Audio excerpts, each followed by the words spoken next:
প্রিয় দর্শক, রুমি মিডিয়ার আরেকটি নতুন এপিসোডে আপনাদের স্বাগতম। আজ আমরা এসেছি খুলনা জেলার ফুলতলা উপজেলার দক্ষিণডিহি গ্রামে। বিশ্বকবি রবীন্দ্রনাথ ঠাকুর, আমাদের প্রিয় রবি ঠাকুরের শ্বশুর বাড়ি। বিশ্বকবি রবীন্দ্রনাথ ঠাকুরের পুণ্যস্মৃতি বিজড়িত স্থান দক্ষিণডিহি। ফুল, ফল আর বিচিত্র গাছগাছালিতে ঠাসা শান্ত সৌম্য গ্রাম। খুলনা শহর থেকে ১৯ কিলোমিটার উত্তর পশ্চিমে ফুলতলা উপজেলা।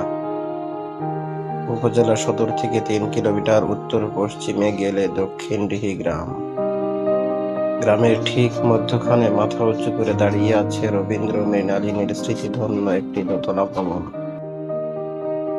এটাই রবীন্দ্রনাথ ঠাকুরের শ্বশুর বাড়ি।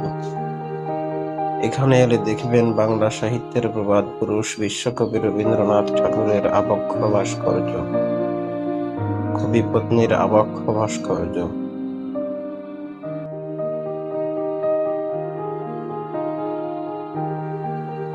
জোড়াসাঁকোর বিখ্যাত ঠাকুর পরিবারের সঙ্গে দক্ষিণডিহির সম্পর্ক নিবিড়। রবীন্দ্রনাথ ঠাকুরের মা সারদা সুন্দরী দেবী জন্মগ্রহণ করেছিলেন এই দক্ষিণডিহি গ্রামে।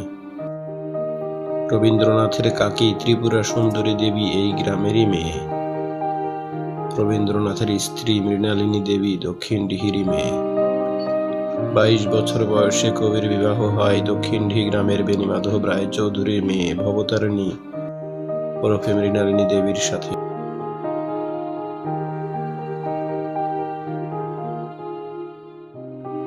যৌবনে কবি কয়েকবার তার মায়ের সঙ্গে দক্ষিণডিহি গ্রামের মামাবাড়িতে বেড়াতে এসেছিলেন, কিন্তু বিবাহের পর তিনি কোনোদিন শ্বশুরবাড়ি এসেছিলেন বলে কোনো প্রমাণ পাওয়া যায়নি।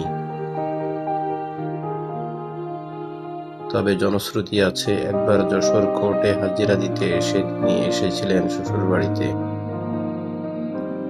প্রিয় দর্শক, আপনি যদি প্রথমবারের মতো আমার এই চ্যানেলে এসে থাকেন তাহলে চ্যানেলটি সাবস্ক্রাইব করুন এবং পাশে থাকা বেল আইকনটি প্রেস করুন।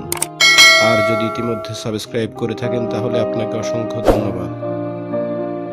বর যিনি, তিনি যেমন সুপুরুষ তেমনই গুণী, আর হবু বউ অল্প শিক্ষিত, রুগ্ন, গ্রাম্য একটি বালিকা। কোথায় বাংলা রেনেসাঁসের অন্যতম কেন্দ্র জোড়াসাঁকোর ঠাকুর পরিবার, আর কোথায় সেই দূর বাংলার খুলনায় দক্ষিণডিহি অঞ্চল, আর সেখানকার ফুলতলা গ্রামের ভবতারিণী।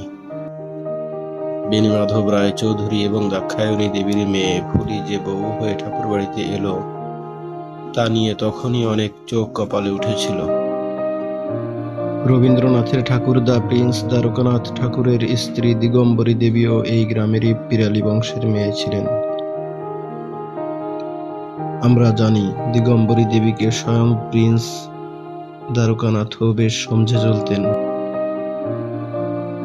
ভবনের ভিতরে প্রবেশ করলে দেখবেন রবি ঠাকুরের বড় একটি ছবি,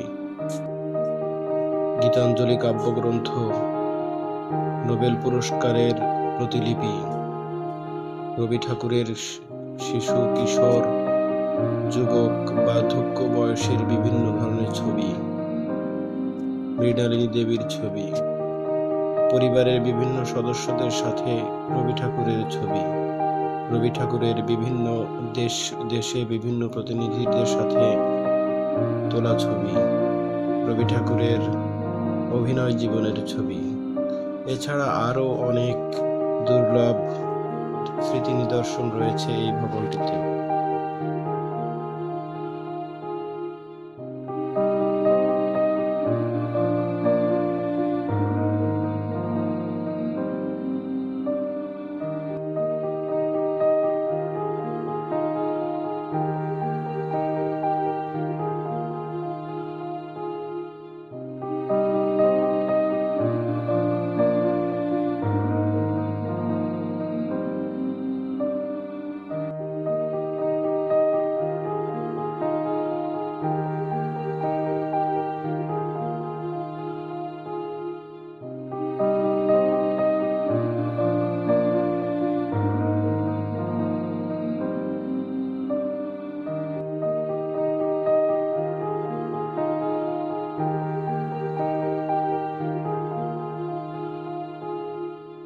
রবীন্দ্রনাথ ঠাকুরের 22 বছর বয়সে হঠাৎ এবং অপ্রত্যাশিতভাবেই বিয়ে হয় 11 বছর বয়সী ভবতারিণী দেবীর সাথে। দিনটি ছিল 9 ডিসেম্বর 1883 সাল। পরে ভবতারিণী দেবীর নাম বদলে মৃণালিনী রাখা হয়। তার বিয়ের 4 মাস কয়েকদিন পরে কাদম্বরী দেবী 19 এপ্রিল 1884 সালে আত্মহত্যা করেন। আত্মহত্যার কারণ জানা। রবি ঠাকুরের এই অপ্রত্যাশিত বিয়ে বৌঠান মেনে নিতে পারেনি।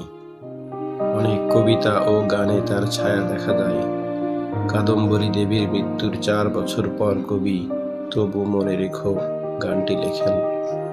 এটা তাকে উদ্দেশ্য করেই লেখেন, এতে কোনো সন্দেহ নেই।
প্রিয় দর্শক, তথ্যপূর্ণ এই ভিডিওটি আপনার কেমন লেগেছে জানিয়ে কমেন্টস বক্সে কমেন্টস করুন।